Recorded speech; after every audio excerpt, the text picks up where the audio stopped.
Well, I'm so very pleased to introduce you to Paula Stone. She is a Wise Ager of Temple Micah, and she started writing plays after retiring from her technical career. Her 10-minute plays have been competitively selected for play festivals, showcased in public readings, commercially published, and broadcast on radio theater. Her bittersweet comedy called Kitchen Sink has won many honors, including first prize in a national one-act new play competition, and was subsequently produced as a full-length play. Her other full-length plays have been selected for public readings by the Playwrights Forum of Washington, the Baltimore Playwrights Festival, and the Actors Center of Washington, D.C. Paula's most recent full-length play, Because She's My Mother, had several in-person public readings in the Washington area before COVID, and Paula facilitated conversations afterwards with audiences about the many caregiving issues the play raises. As a result of these programs, Paula was invited to lead workshops under the auspices of Montgomery County's Caregiver Support Program for adult children who are caring for aging parents. Paula is a longtime member of the Dramatists Guild. She's practiced mindfulness for many years, which included completion of a year-long mindfulness intensive. Her education includes a PhD from MIT. I'm very honored to be in a Wise Aging alum group with Paula, led by Helen and Ivan, and I'd like to now turn it over to Paula.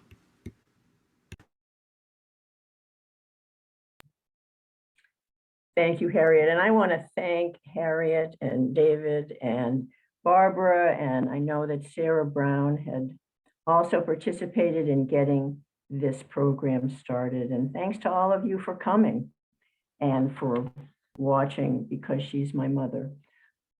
We have a good sized group today, so we're going to try to make it as interactive as we can. Please use the chat. There's also electronic hands. We're not going to be able to get to everybody, and I really suspect that today's conversation is going to raise more questions maybe than it answers. So I hope you'll view today really as a starting point for further reflection and conversation. I'm going to divide the morning into three parts. In the first part, I want us to look at the issues of caregiving from the caregiver's point of view. And that is going to be Liz, the daughter in the play. And then I'd like us to reflect a bit on some of the lessons we can learn about how to be caregivers with more wisdom and compassion. I then want to look at the flip side of that, the same situation, but this time from the viewpoint of the person who's receiving care, her mother, and the issues that she faces. We'll then look at some of the lessons we can learn from Ida about how we can be cared for with more compassion and wisdom. And finally, I want to end the program with a personal reflection. I'm speaking today as a daughter who's been in the trenches, caring for my own mother. I'm not a therapist. I'm not a religious scholar, but I've been there, done that.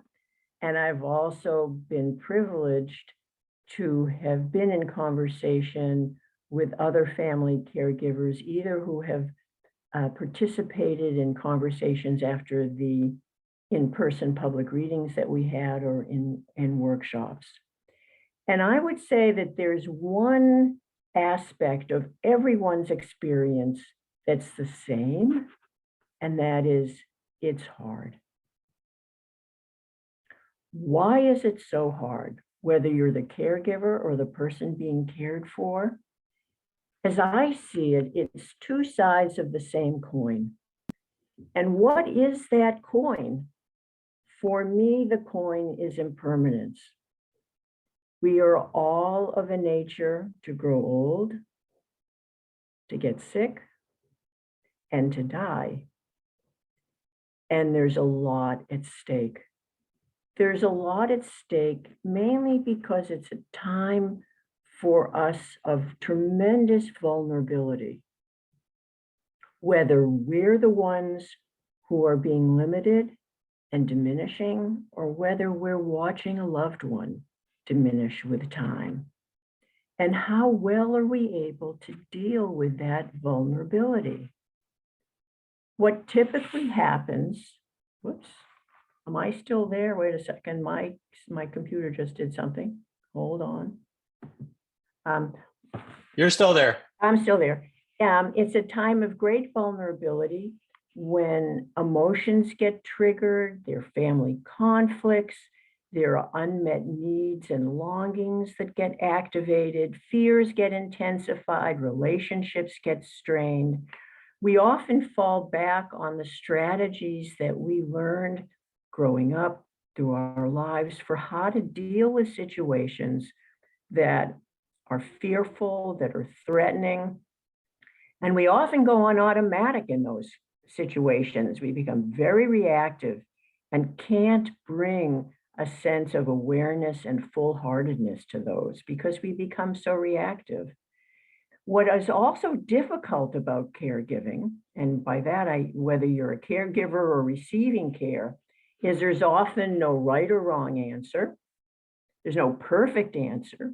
It's not something we can fix or solve. And I'm certainly somebody who's used to solving problems, and you can't solve these problems. There's a certain helplessness associated with that, and confusion, frustration dealing with the medical bureaucracy and institutions. The bottom line is it can be a very, very lonely road. We have to go through it alone because our situations are very unique to us. But and there's a wonderful expression called being alone together, because we don't have to go through it by ourselves. That's the thing I want to emphasize.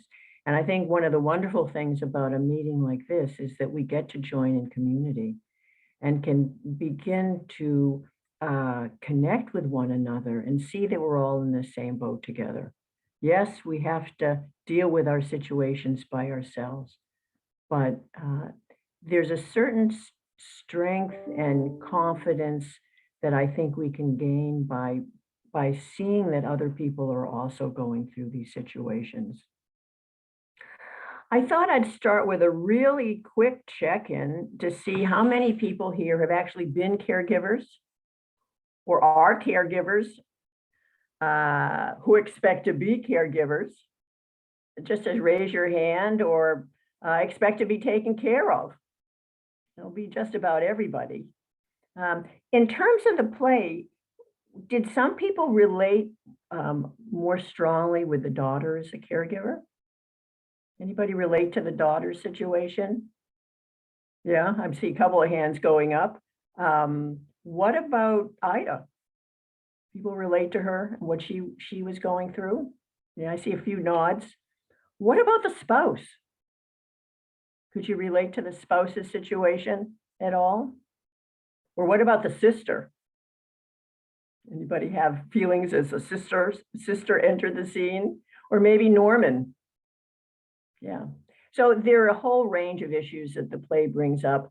And let's just start and delve in and start looking at Liz. So as a caregiver, Liz has a number of caregiving issues that arose for her. And I would suggest if you have some ideas what you think her greatest issues as a caregiver are, maybe put them in the chat. And David, I think, is going to help to manage that.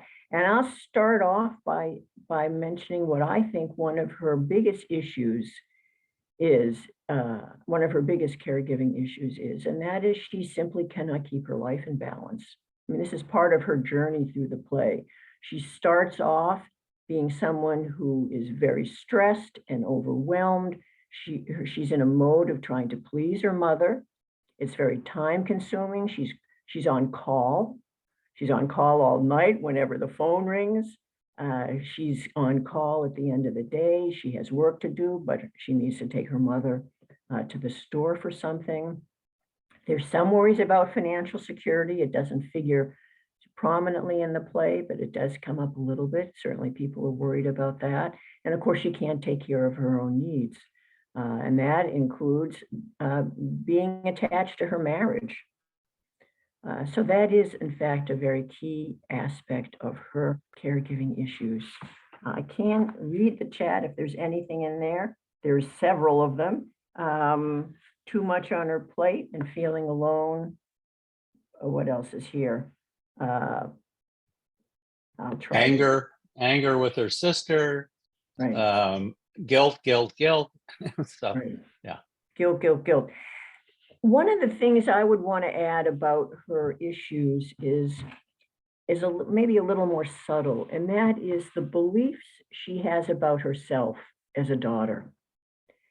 What does she believe it requires of her to be a good daughter? What is required of her to do the right thing? She accepts that she's her mother's plan. Her mother is always dependent on her. She's always been there for her mother. She says to her sister, I'll do whatever it takes to keep her well. So she has this concept of goodness. And David, could you cue up that first? Is that going to be possible? I have it available. I can just read it if. The first video? Yeah, at minute 20. This is when she has an argument with Roger about whether to let Ida move in with them. Okay, give me 1 minute. I'll okay. Do that for you. If not, I have it right here. I can just no, I can do it. Okay. Let's see.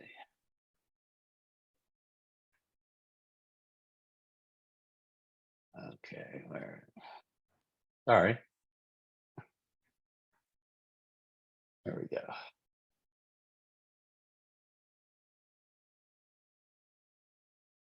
Okay.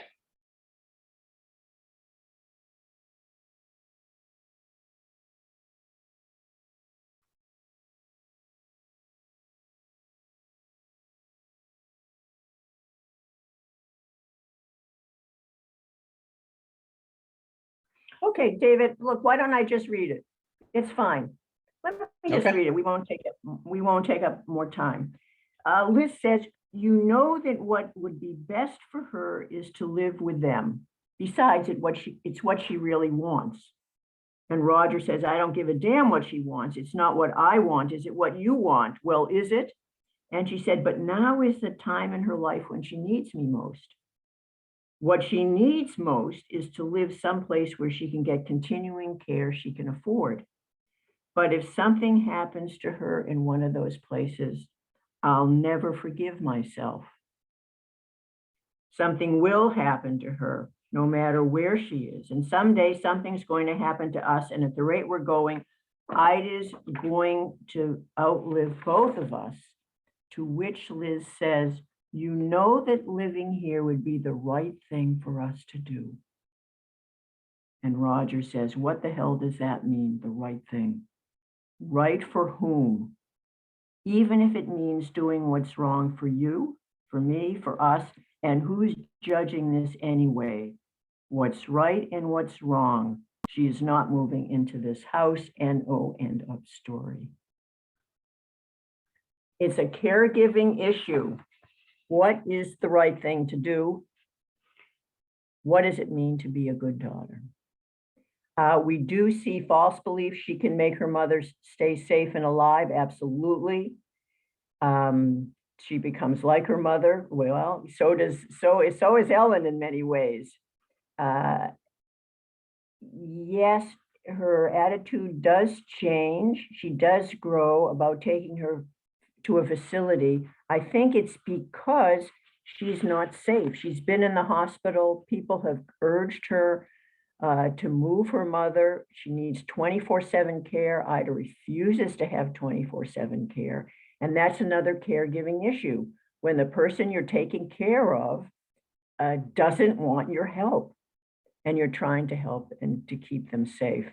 And Liz does eventually have to go against her mother's wishes, even though this is not part of her experience with her mother. She's always tried to please her. But Ida refuses to look at a place to move, and Liz has to choose that. Liz forces her to move after a hospital stay. She couldn't do it the first time, but she does it the second time because it's untenable for Ida to live alone anymore, and she can't move in with Ida can't move in with them, so she's a little bit between a rock and a hard place. She does grow enough through the play, and I won't trace her development entirely, but she does get to a place later on when Ida wants Liz to promise she'll stay in touch with her sister. And Liz says no, she won't promise that. And she does go to Hawaii against her mother's wishes. So she is able to claim more of her own life as time goes on. Monetary, absolutely. I didn't delve that much in the play, but I kind of finessed it by having her go someplace where she could get a subsidy. But for a lot of people, that is absolutely a key issue. There's also the issue, I'm using the word confusion. I'm not quite sure that's the right word, but it's what does caring for somebody mean? And what does letting go mean? Yes, she's got false beliefs that she can keep her mother safe and well. That's absolutely true, but it requires a certain letting go in order to become realistic about what she can do and what she can't do. And I want to read another section in the play because I think this epitomizes it. She says here, this is before it's while Liz and Roger are in the waiting room, and Ida is having her second hospital stay. And Roger says to her, you can't make how Ida grows old be perfect. You can't make moving her feel good. And Liz says, but this is my mother we're talking about. I care what happens to her. Letting go doesn't mean you don't care. It means there's only so much you can do. And Liz replies, I don't want to let go. If anything, I want to hold on even tighter because every time I see her, I know it could be the last time. And Roger says, and one day it will be. That's how life is for us too.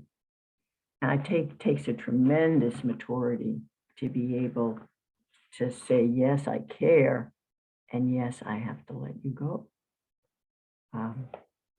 Very hard issue. We have a cartoon about the sister. I don't know, David, do you think we can share that? Yeah, I think the problem with the video was I spotlighted you and I need to unspotlight you. So Okay. let's try that. Let's try at least the cartoon, because a lot of people have issues with siblings. And there's just a wonderful cartoon that embodies that. Yeah, give me 1 second to get there. Okay. Okay. Right, Carolyn Hacks. It's the Carolyn Hacks. Okay. Yeah. Be up here in a second. Yeah, can we see that? There we go. Anybody see that? Can everybody see it? One does all the work. One goes AWOL. One undercuts our decision. One steals our stuff. I would say I've listened to a lot of caregivers, family caregivers, and their stories. And I could tell you stories under each of those options. So many siblings. The latest ones have been siblings stealing from parents and lawsuits, and it's estrangement. It's estrangement. And another person I was just talking to recently, their parents died and they don't ever expect to talk to their siblings again. It happens.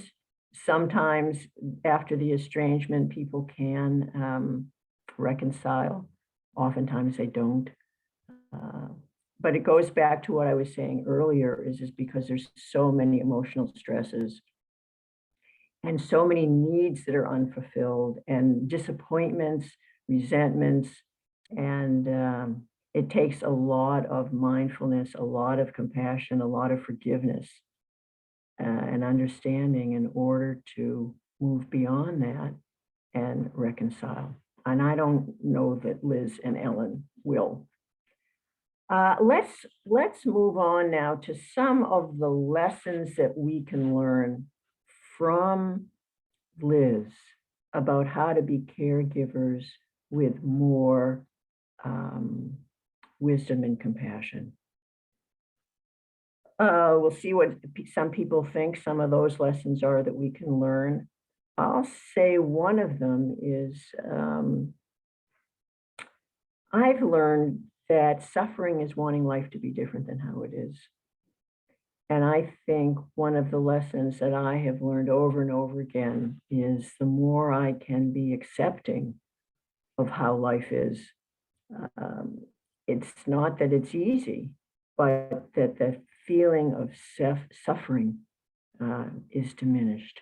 And there is so much suffering that I've seen anyway amongst family caregivers.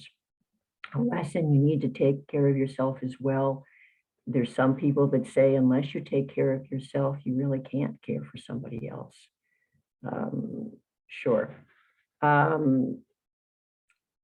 think another lesson is to bring more mindfulness, to bring more conscious decision-making and choice-making to what it means to be a good daughter. Liz is very much in a pattern that she's probably been in her whole life.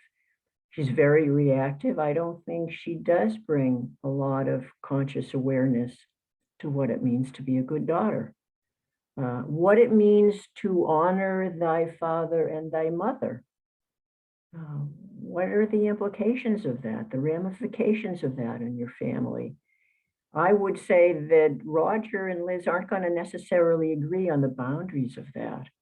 It's really makes for, I think, a discussion that will go far beyond what we're going to be able to do today. Some things just feel bad. Another lesson that I learned along my caregiving path: it's very tempting when something feels bad to try to react in a way and take actions in a way that make you feel better. But in fact, being able to sit with these feelings that are bad feelings, it's part of the experience. It's part of our humanness that these things naturally are going to feel bad. It doesn't mean that something's wrong with us, that they feel bad, and it doesn't mean that we're bad. So being able to sit with bad feelings, and also we may feel guilty, but that doesn't mean that we are guilty. It's a very confusing time with all these difficult emotions. And for me, that's an important lesson in my journey, and one that I try to embody in Liz as well. What else in the chat? Take care of yourself. All right, let me mention another one. I think this whole question of reactivity and trying to bring some understanding to the ways our buttons get pushed and the ways we react. I think for me, it's an important, very important for us to try to do. And that's embodied in the play really at the end, where Ida finally confesses that she had fallen before. Now, Liz had gone into that meeting. This is before she was going to Hawaii. She had gone into that meeting having rehearsed a script. She knew how she wanted that visit to go. She wanted it to be perfect in some way. She had things she wanted to say, and she went in with her script. And of course, the script got blown away when Ida makes her confession, and Liz reacts so strongly, and she walks out without even saying goodbye. And she regrets that when she's in Hawaii, that she did that. She would hate to have that be the last interaction that they've ever had. And of course, it turns out it will be. What I wanted to say about that is one of the most powerful tools that we have, and it's both as a caregiver and as someone who is being taken care of, is to pause. And to pause and to be aware of our reactivity and the way that we're being affected by something, and to try to get some space around that before we act. I remember before I would go into my mother's room to visit her when she was in assisted living, I would count. I would count to 5, I would count to 10 before I would knock on the door and go in. And I would try to remember to pause when I was with her, because you never know really what you're going to expect. Sometimes the person you're taking care of will be grateful and pleasant and humorous, and sometimes they might be angry, sometimes they may be it doesn't know, they could be anything. And if you go in there with some expectation or some condition of how you want them to be, you're bound to be disappointed, because they're going through their own process. And being able to give up the need to control their life and their process and their choices is a very challenging lesson that I think Liz can help us learn. One final thing, did you meditate while caregiving? Sounds like sitting with your feelings, part of Jewish spiritual mindfulness. Well, mindfulness is part of many traditions. I would say the most important practice, I'll use the word practice, that I had as a caregiver was what I'll call a compassion practice. I realized that the feelings that I was having were totally understandable. It was validating what I was feeling, validating my feelings, and holding them with compassion for who I am, for who I was, for what I was going through. And I would do that over and over and over again. It was a daily compassion practice. And what I found during that is the more I could bring compassion to myself, the more I could bring compassion toward my mother and what she was going through. It's spiritual practice. So compassion, that it's understandable. And to see the stories that we bring to a situation that may not be current. We can bring a lot of our childhood feelings and a lot of our childhood stories, and the more we can let those go and the more we can be with whatever is in the moment, the more wholeheartedly we can approach the experience. One other thing I wanted to say before we turn to Liz is Liz at the end wishes that she and her mother had been more authentic and real with each other. And there are a lot of reasons why they haven't been able to. But she does say how much she wants to say to her mother that she loves her and that all is forgiven, and wants her mother to, hope they can have that kind of conversation when she gets back. Indeed, neither Liz nor Ida directly tell the other that they love each other during the play. Oh, I'm going to interrupt you. I'm sorry for 1 second, but there's a lot of static coming through, and it's coming from you. That's why I didn't want From to me. say anything. Yeah, No, so I'm I don't glad know you if did. you're touching things or moving things or No, too close no. to your computer, but Can people hear me?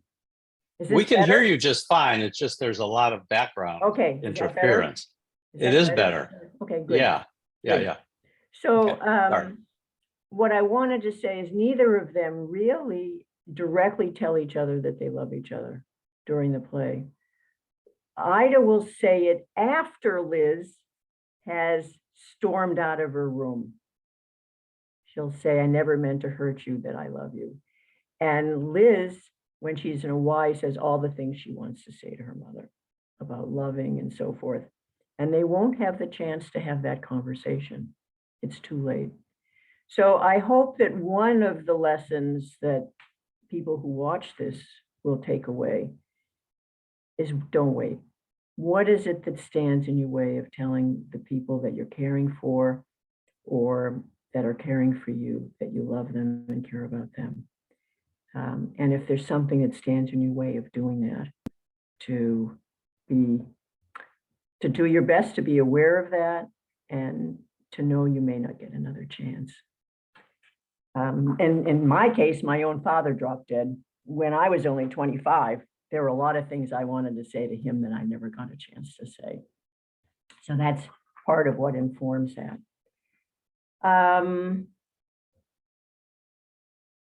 Let's see, accepting what is cared for as terminal, you know, it is different. Every experience is different. I'm trying to focus on what some of the similarities are. In this case, there's no direct illness. Ida has all of her marbles at the end. She's not sick. You know, as a playwright, I was trying to focus on just a few of what I thought were some of the key issues without making it a 10-hour play. I mean, you could talk about children. There's no children really in here. There's nothing about money. There's nothing about illness. But I hope there'll be enough takeaways here to be of value. Let me now turn to Ida's challenges as the person needing care.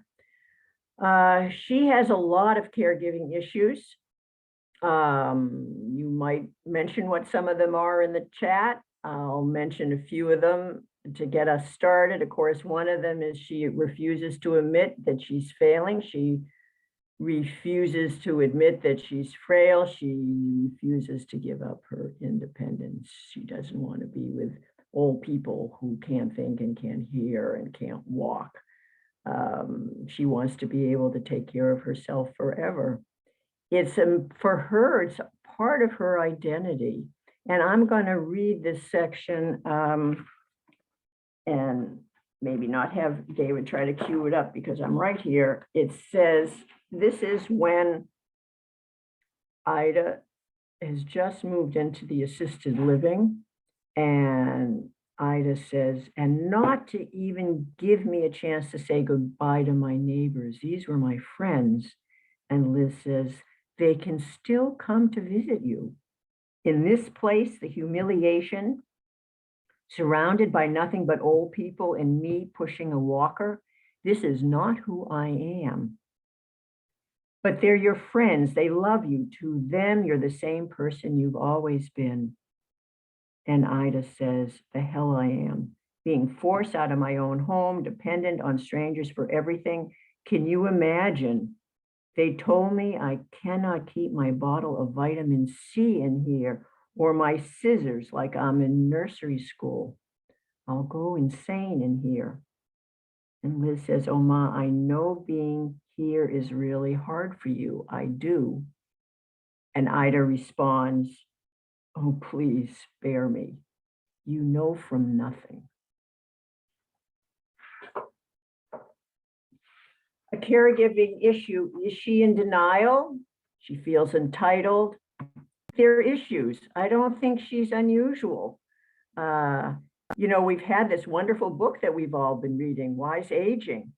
We're so fortunate to have some tools to be able to address some of these issues. But, you know, if you start the earlier you can start in life about not being in denial, about accepting the reality of your aging process, about accepting yourself, your own identity. So Ida, she says, this is not who I am. Well, then who is she? Has she ever asked herself that question? And who you are, what aspect of that changes as you grow older? And what aspect of that stays the same? They're deep spiritual questions. Ida's not, I don't see Ida as necessarily being the type of person who would spend her life reading the Wise Aging book and being in a Wise Aging circle. This is not her experience. But these are questions that she can start to ask herself. She is very needy. She is very needy. She has a lot of fear about being alone. She's always been in control through her manipulation, through using other people. In some ways, I think being in control like that is the way she has felt loved. It's hard sometimes to let someone love you. It's hard to be cared for.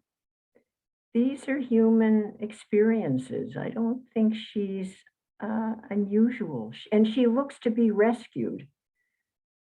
The scene with Ellen for me is actually quite cathartic for Liz, because Ellen knows Liz in a way that no one else does.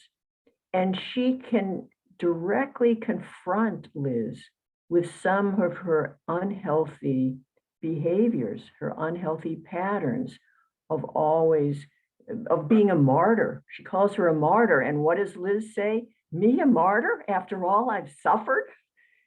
There's this sort of lack of self-awareness and what she brings to the situation. And I think it's very human that we don't necessarily see what we're bringing to a situation. The patterns that we're bringing, it's like, oh, that person's to blame, that person's to fault, that person is doing it wrong, without seeing the way we contribute to that kind of situation. And even as Liz gets stronger boundaries and Ida becomes perhaps more threatened by that, she then looks to Norman to save her. She looks to going to Norman's happy place with him. And of course, when that gets derailed, Ida, for the first time, doesn't look to Liz to rescue her. She says to Liz, get out of here. Let Norman and I have lunch in peace.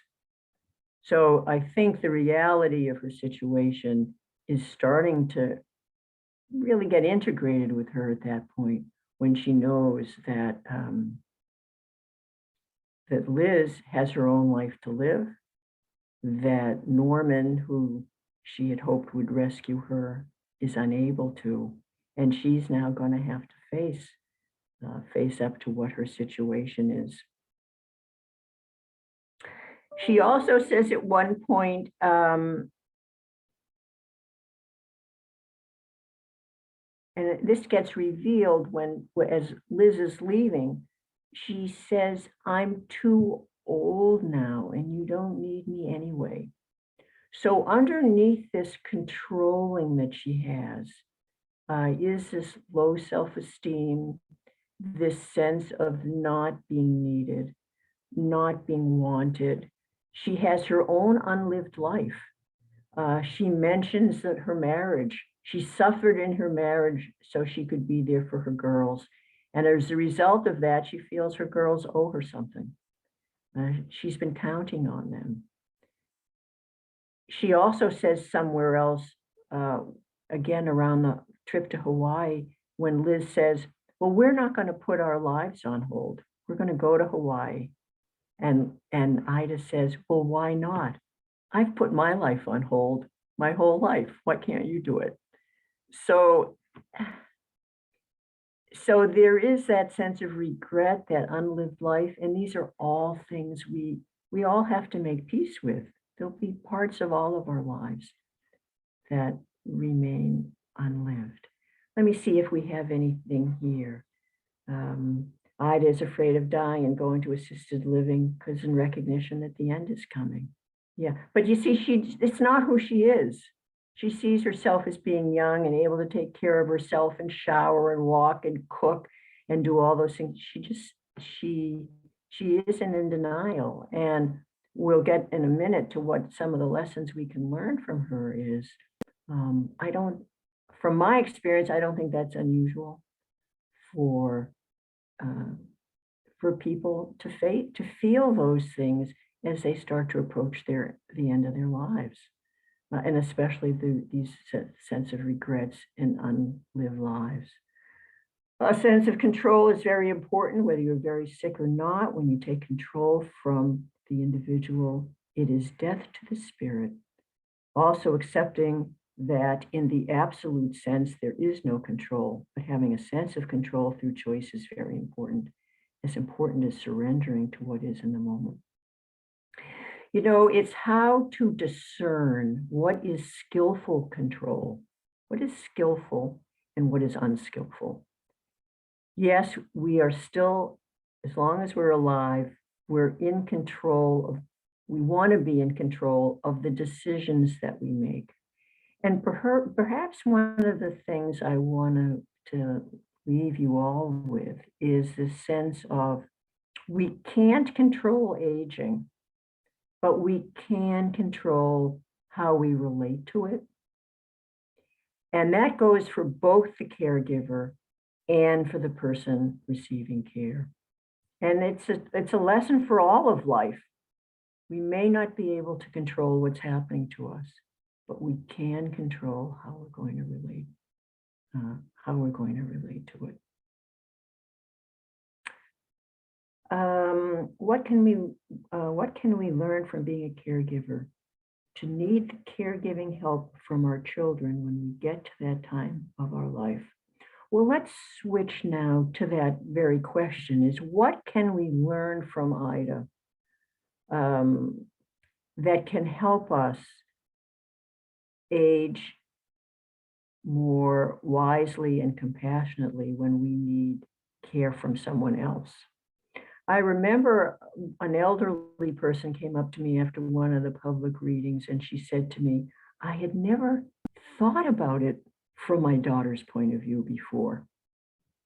And she heard Ida saying many of the things that she was saying to her own children.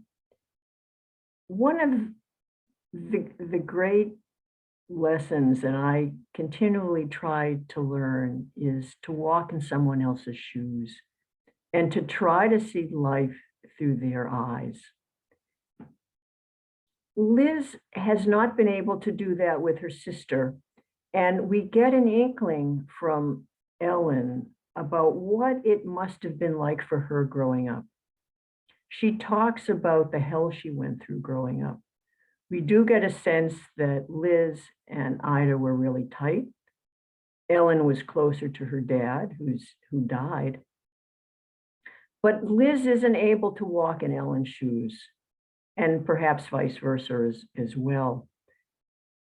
I think as we get now into the issues of Ida and what can we learn as we age, it's being able to walk not only in our own shoes, but in the people who will be taking care of us.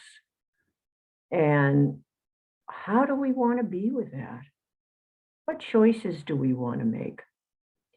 If we brought our best selves, if we brought our very best selves to that experience of having someone else taking care of us, what would that look like? Whether it's children, whether it's a paid person, whoever it is. Let's see. We can learn to think of it from the standpoint of the caregiver. I think that's the response to what can we learn when we need help from our children. You know, Liz resents and perhaps envies her sister. She absolutely resents her sister. She feels her sister has left her holding the bag. She did that, Ellen did that before when the father was sick. She's doing it again. She's one of those siblings that's gone AWOL. So yeah, she absolutely resents that. No question about that. Learn to not guilt trip your children when they trigger caregivers, when they become caregivers. Prepare for your long-term care now. Just be very kind. If we can just stay centered in our hearts, but there are so many obstacles that keep us from being in our hearts. Let me see, I have this wonderful quote. I don't know if I'll find it quickly. If not, yeah, it's a quote from Rumi. Your task is not to seek for love, but merely to seek and find all the barriers within yourself that you have built against it. So how can we be kind? How can we be generous of spirit? How can we be compassionate? Compassionate? In what ways does that make us feel vulnerable? So much of this is about vulnerability and being able to be with our vulnerability and to be with things that hurt. Ouch, this experience really hurts. And are we going to run from it or get busy doing work through it? Or we all have different strategies for dealing with threatening situations and bringing heart to it. Is that our best selves? I mean, that's a question we all have to answer. You do, I do. What if we were looking through God's eyes? What would God see in this? What's our best self through this? How can we really stop wanting life to be different than it is? It's scary. And we've learned it from our parents, from our grandparents, how people have approached aging. And we're fortunate to have a resource like the Wise Aging group and this book to give us tools. Not everybody does. Here's another comment. Learn to reach out to your new community as opposed to always going to your familiar caregiver. Everybody wants to live their own lives, and everyone needs to have a chance to live their own lives, and it's a balance. I think children want to do the right thing, whatever that means for you. They want to be there for you. They'll have competing demands on their own lives. I think an interesting question is, for all of us as caregivers, is suppose we look back on our experience, say 10 years from now. How do we want to feel about it? How does that inform what we do today? So that when we do look back on the experience, we'll feel good about it, that we gave it our best shot. Even doing our best is a little bit problematic for me in some ways, because, and Liz says this, when Ellen leaves, she says, I'm doing the best I can. And Liz says to her, like hell you are. Sometimes all we can do is what we know how to do. And is it the very best we can do? I don't know if it's the very best we can do. But for sure, we're doing what we know how to do. And it's what we know how to do when we have all kinds of competing demands on our time. Yeah. So what else? I think another lesson to be learned from Ida is she's always looking to be rescued. And how can she find refuge within her own heart? How can she find shelter within her own heart? It's not outside of herself any more than it's outside of any of us. What really matters to her the most? How can she steady herself? What would be restorative for her? What would nourish her? What does self-care mean for her? What does resourcing herself mean? we've already said she doesn't have to go through this by herself. She has to do it because no one can make her feel these things. No one can give her a sense of safety. Only she can do it. But she can take advantage of resources. She can take advantage of groups, the Wise Aging group, caregiver support groups. And this is something I think is within Ida's reach, given who she is to ask herself, number one, so if being old isn't who I am, then who is she? Who are we as we age? What stays constant? Liz asks her even, yes, you may be old, but Liz says to her, yes, but you'll always be my mother. You can always love me, can't you? And what does Ida say to that? She says, sure, why not? She hasn't really integrated that is what she can always do, no matter how old she is. Let's see what else we have. Will it be harder for us, given often our children do not live near us as they did? Well, it's hard. You sure it's harder? I mean, there was an expectation in earlier generations that families would be closer and take care of one another. And that's still the expectation in many cultures. It's not the reality of the way our culture works. Now, is it harder? It will be in many ways. I know my husband traveled back and forth to Florida when his parents were sick. And when we married and my mother was in Florida, he was very supportive, if not insistent, that we move my mother here. He did not want me to go through that again.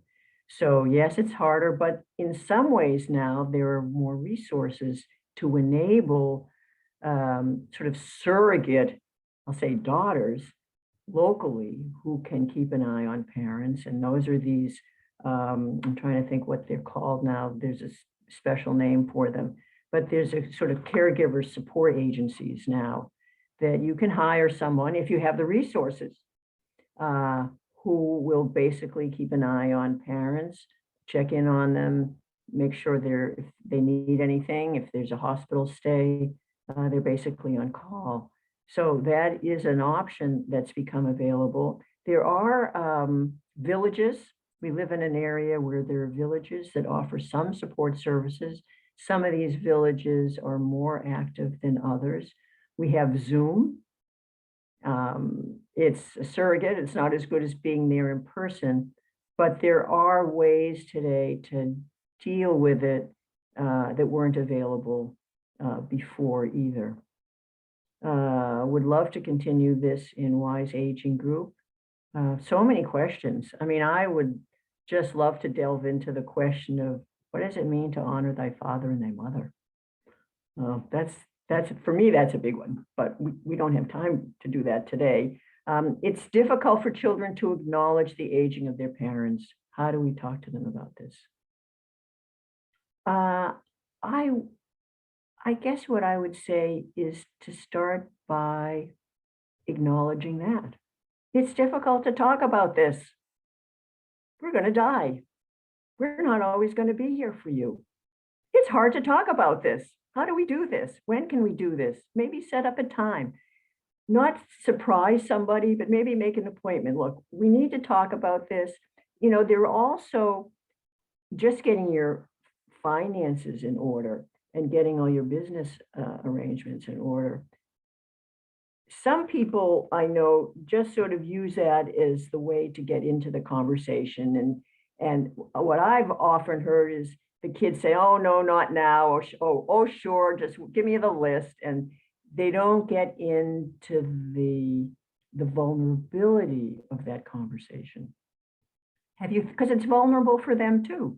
As we said earlier, the vulnerability is whether you're the caregiver or whether you're the care recipient. It's going to be a vulnerable time to them because parents are parents. You're supposed to be there forever. And I think my approach is always to try to acknowledge that it's hard and not try to deny that. Why is it so hard? Why is it so hard for me to talk to you about this before even getting into the nitty-gritty of it? To just be vulnerable with it. And you'll see the extent to which children are ready to handle that. It may take time. It's very hard to integrate. It's very hard to integrate that kind of thing. But it's better to start now than to wait, because you don't know what's going to happen. You don't know if you're going to get another chance. All kinds of things can happen. Yeah, so how do you talk about it with him? Well, I just say, just get started and acknowledge how you feel. Ellen's behavior makes Liz the only child, which makes it easier for Liz to make the decisions. Well, yes, it's easier in some ways and maybe not. I mean, you have to look at the dynamics between Liz and Ellen, and who Ellen is and who Liz is. It'd be very difficult for the two of them to work together. But you know, this actually reminds me of something else I wanted to say. And this is about one's conscience. When Liz is in the waiting room during Ida's second hospital stay, the end of Act 1, she says to Roger, stop psychobabbling me. I'm going to have to make my own decisions, and it's going to be on my conscience, nobody else's. Is conscience a good guide in all of this? Well, let's look at Ellen. So Ellen has gone AWOL. She comes back and she says, I went through hell in that family. I've done what I can, and my conscience is clear. So, yeah. So is one of those right? Is one of those wrong? I think this gets to the crux again about why caregiving issues are so challenging, is there is no right or wrong. You live with your decisions, you live with your sense of ethical responsibility, you live with your sense of sort of religious morality. Honor thy mother and father. I'm not going to judge either Liz or Ellen in this realm. Ellen has healed herself. She's gotten on with her life. She's moved on. She's left Liz to hold the bag, although she does say to Liz, these are choices you've made. You didn't have to make these choices. Of course, Liz then says, you didn't give me a chance to make any choices. You forced me into making this choice. Did Liz have any choice in the matter? Well, I don't know, but I think what I do know is that we are making choices all the time. And some children, despite their differences, can work together in order for the good of their parents. When their parents need help, they do what they can. And what has often happened in my experience, what I've heard, is that once the parents die, the children go their separate ways, but they are able to come together for that. Maybe they can, maybe they can't. So would it make it easier for Liz to make these decisions? Well, obviously in this case, because Ellen doesn't want any part of this. But if Ellen were a different person, which she's not, maybe it would be easier. It all depends. It all depends on the relationships, of course. I find that my children are so absorbed with their own lives that they don't even have time to talk about our lives. Family dynamics are so complicated. We can't possibly get into that. And I'm not a therapist. I'm not even going to try to venture into that realm. It's a sense of being receptive, being spacious. Do you want to take the risk and say, you know, I'm really interested in what's happening with your life, but you know, this is what's happening with me right now. And I just thought you ought to know. They may not be aware of how absorbed they are. They're so busy. Um, it's hard to know what that dynamic is. And to what extent do you want them to talk about your lives? To what extent do you have a need for them to know? What is the ulterior, what's underneath that? Is there something underneath that that's propelling you to want them to talk about your life? Is there something that's propelling you to just be absorbed with their lives to the exclusion of your life? These are all opportunities for self-investigation. This is really, sounds to me like a very fruitful area for some self-inquiry. What is this really about, this question? There may be nothing there, but it might be interesting to kind of investigate it and find out. Life is one big rationalization. I'm not sure what that means. This is the way I interpret that, is we spend a lot of time in our heads trying to figure things out, trying to rationalize the way things are, trying to think about it, trying to make sense of it by the stories we tell ourselves about what happened or what might happen. And for me, a great challenge is to get out of my head and to stop rationalizing and explaining and analyzing and making excuses for, but to just be with what's ever present, to be open to it, to be receptive to it without any narrative, without any judgment, to be an objective witness to what it is we are feeling and experiencing in our own lives. So rationalization for me brings me to this whole issue of mindfulness and what I've gotten out of mindfulness, which is to be aware of what's happening in the moment. And that's without any of this thinking stuff. It's to be aware without judgment, with clarity, with as much clarity as we can bring. What's happening, it's not just external to ourselves, but what's happening within ourselves. How are we reacting? What are we feeling? It's all part of being mindful of the external as well as the internal. And in the moment, it means not living in the past, not thinking about what might have been or could have been or should have been, or what might be or could be, but just what is here right now. And I'm finding as I'm aging, the more I can stay present in this moment, the more I can savor what's right here, right now, because I don't know what's going to happen. And as soon as I start leaning into the future and making up stories and rationalizing what I should be doing or could be doing or analyzing, I mean, there's a certain amount of planning one needs to do, but there's a wonderful Zen expression that plans are temporary measures we take until whatever happens, happens.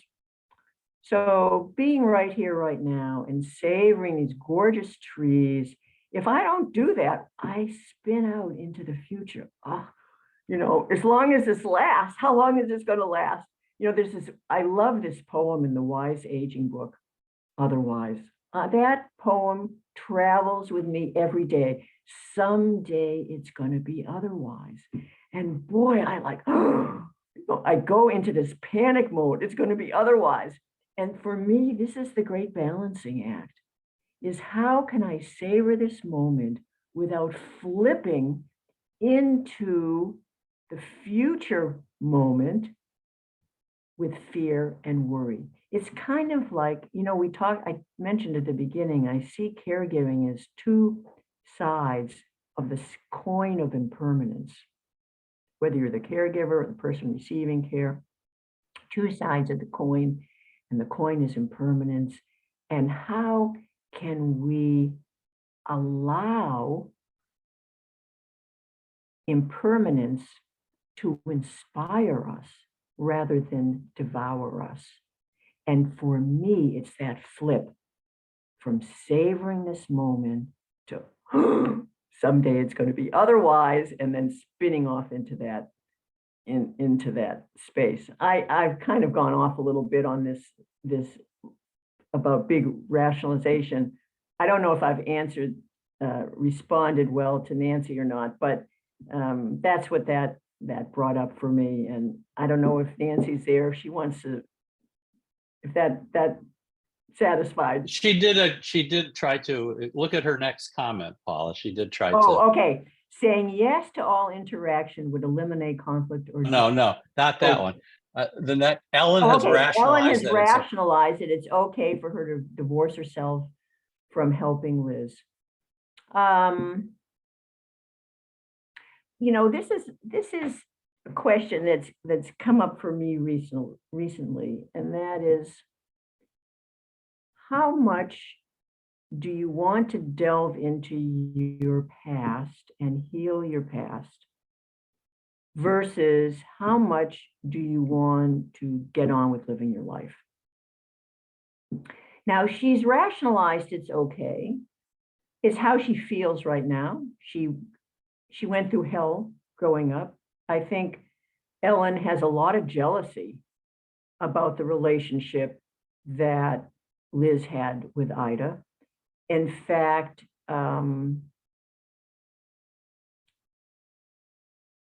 yeah, she has a lot of jealousy about that. And she has moved on with her life.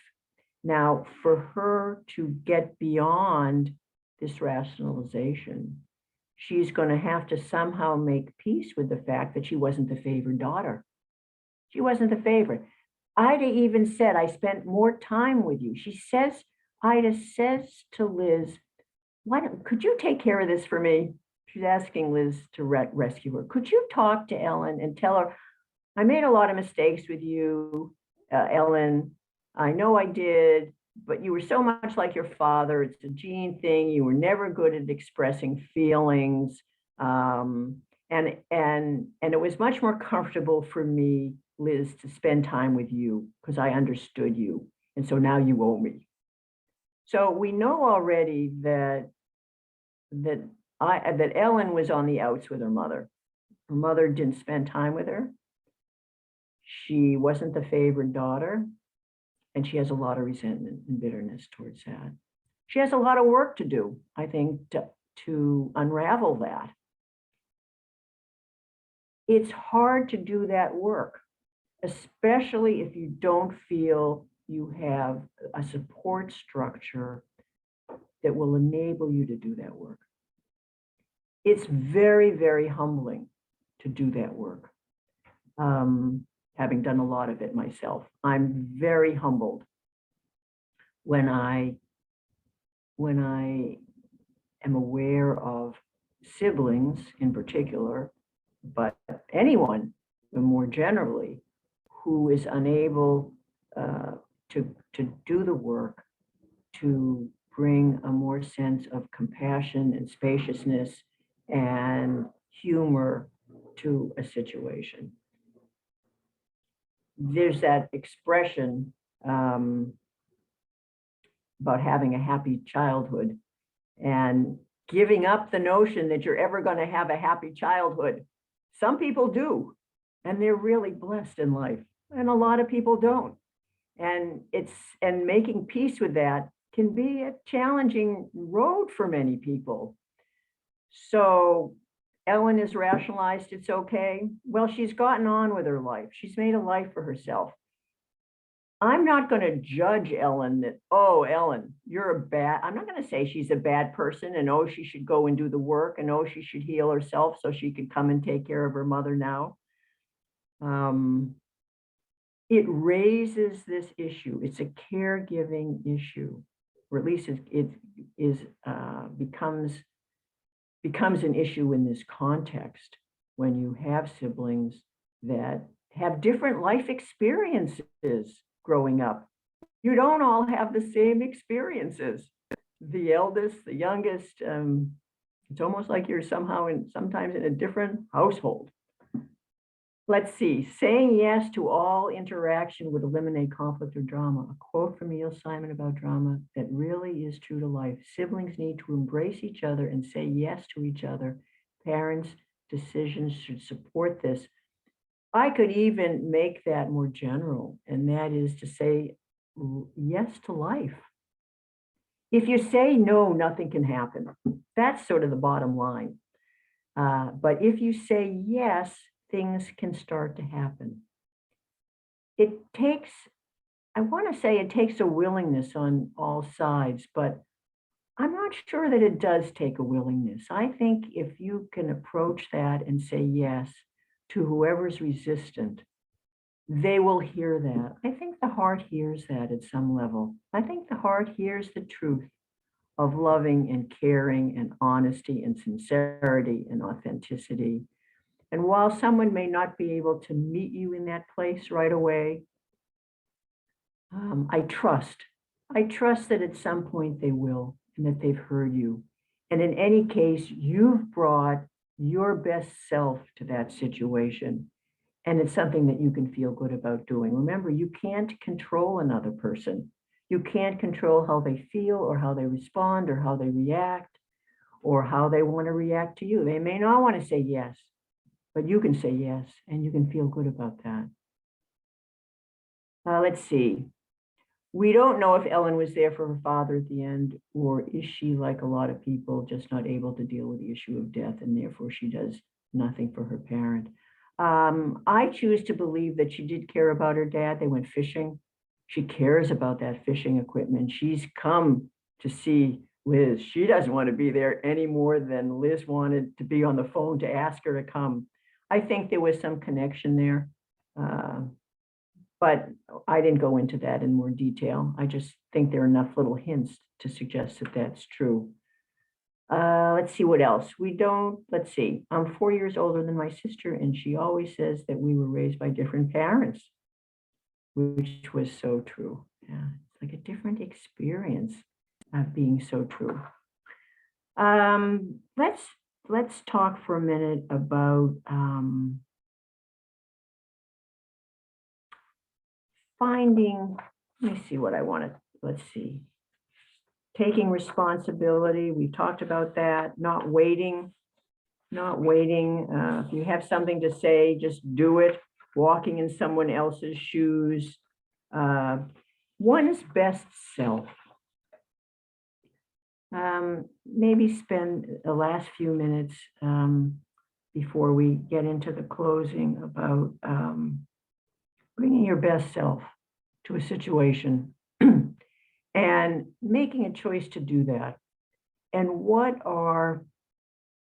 is some of the risk in doing that?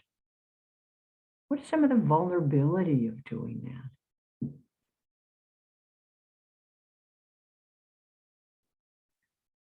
Are we comfortable bringing our best self to a situation?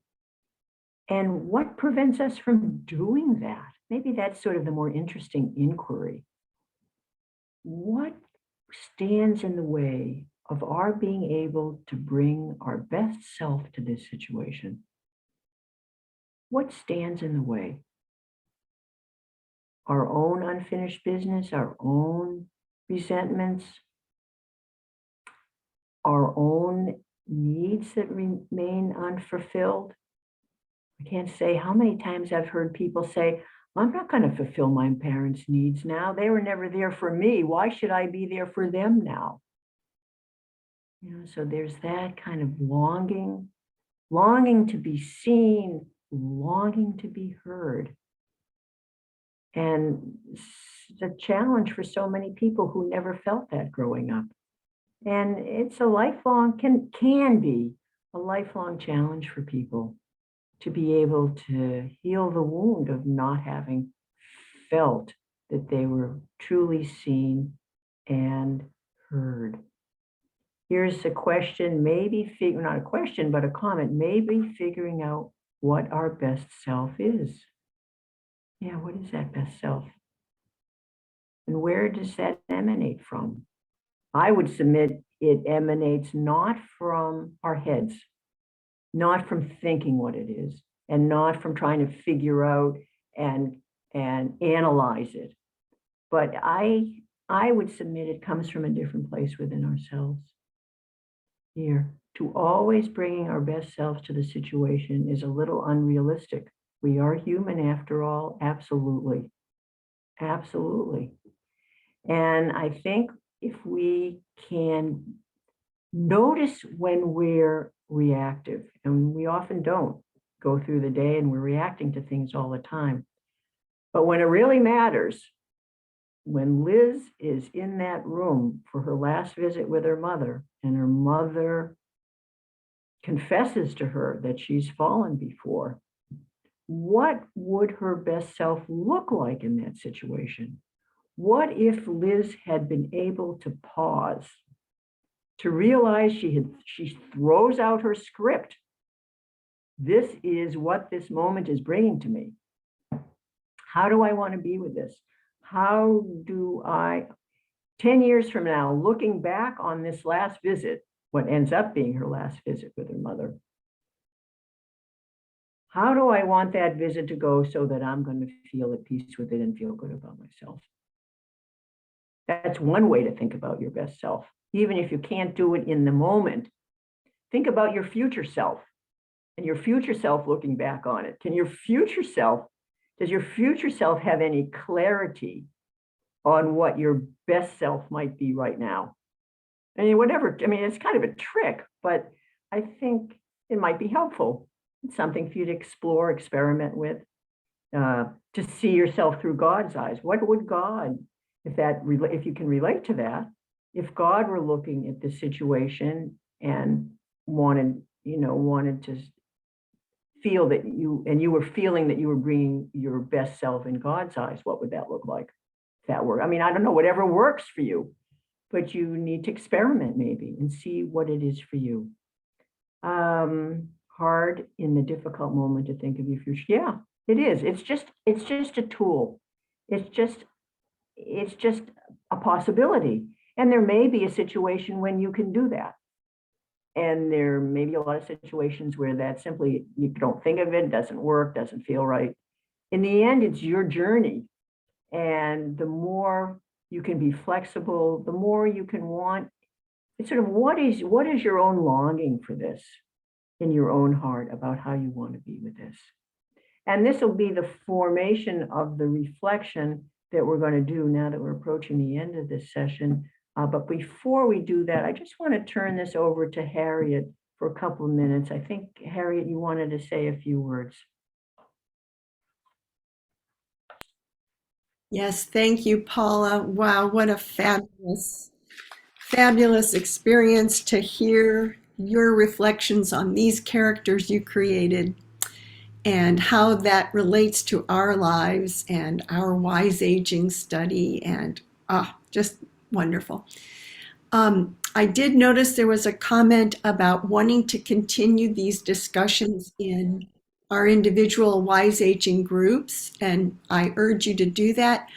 But also, if there are issues related to caregiving that you would like to discuss with the entire wise aging community, like we have done today, if you would like to email those to me, I will then share it with our group of facilitators, whether it's maybe a second session with Paula or maybe something having to do with the practical considerations about caregiving and preparing for our own time of needing care.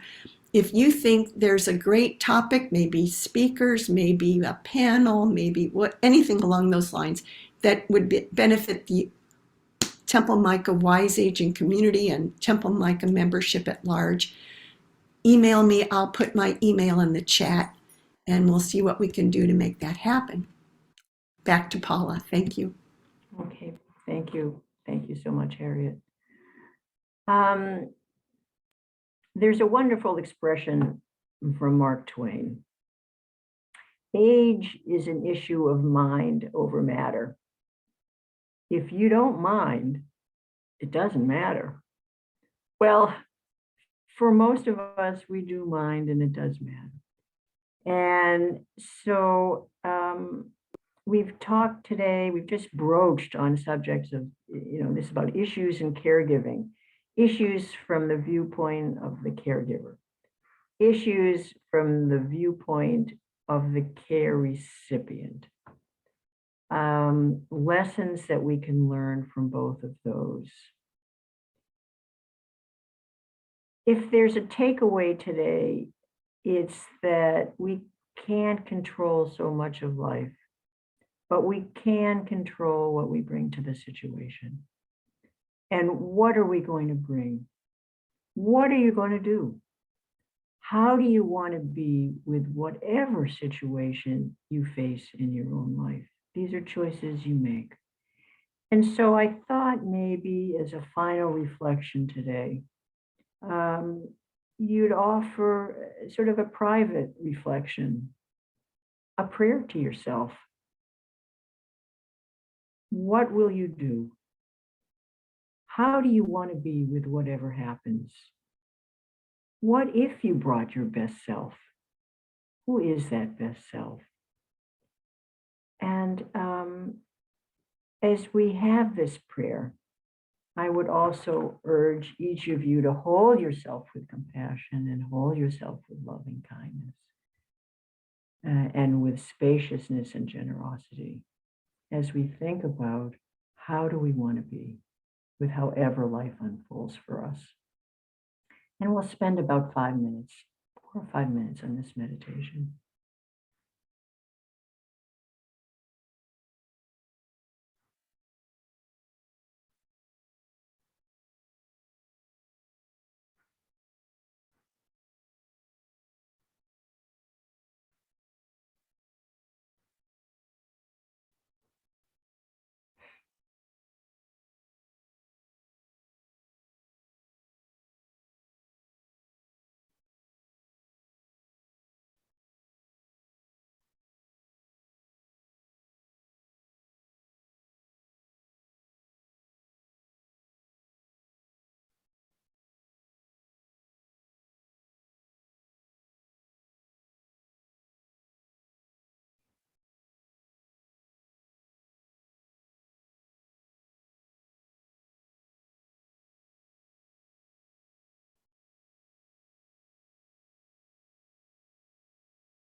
I'm just wondering if there are any final words or thoughts before we close.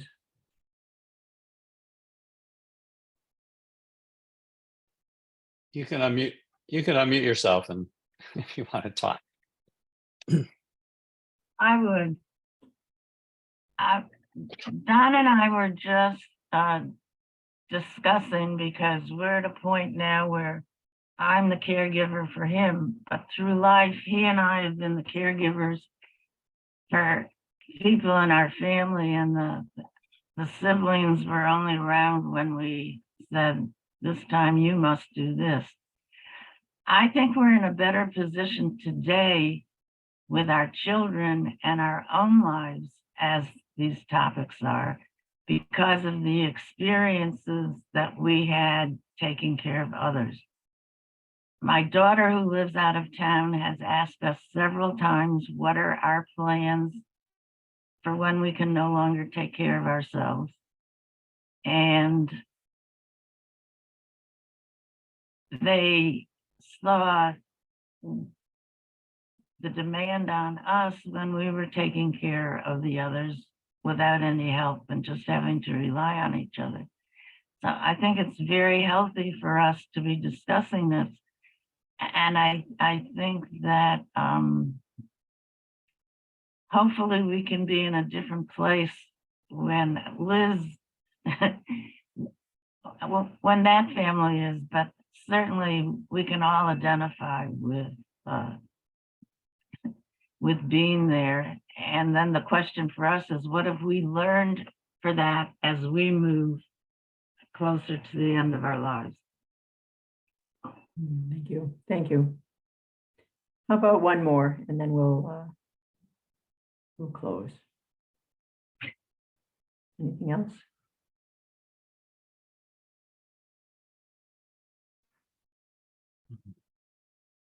If I might say again, thank you, Paula. Marcy captures it so beautifully by saying your play was terrific, just so wonderful, and you've shared so much with us today. I'm blown away. Thank you, thank you. Thank you. And I want to thank all of you for coming. Yeah, appreciate it very much. It's a labor of love doing this. It was a hardest thing I ever did was caring for my own mother. And it's very gratifying to me. I guess one of the prayers I had during that experience was, may this experience be of benefit to someone else, what I'm going through, my own suffering. And so it's very gratifying to me that I might be able to offer something that would be helpful to someone else. So I watched my mother take care of my grandmother, and that in a way influenced certain things, but the dynamics in each situation are different. Right. Thank you. And I thank all of you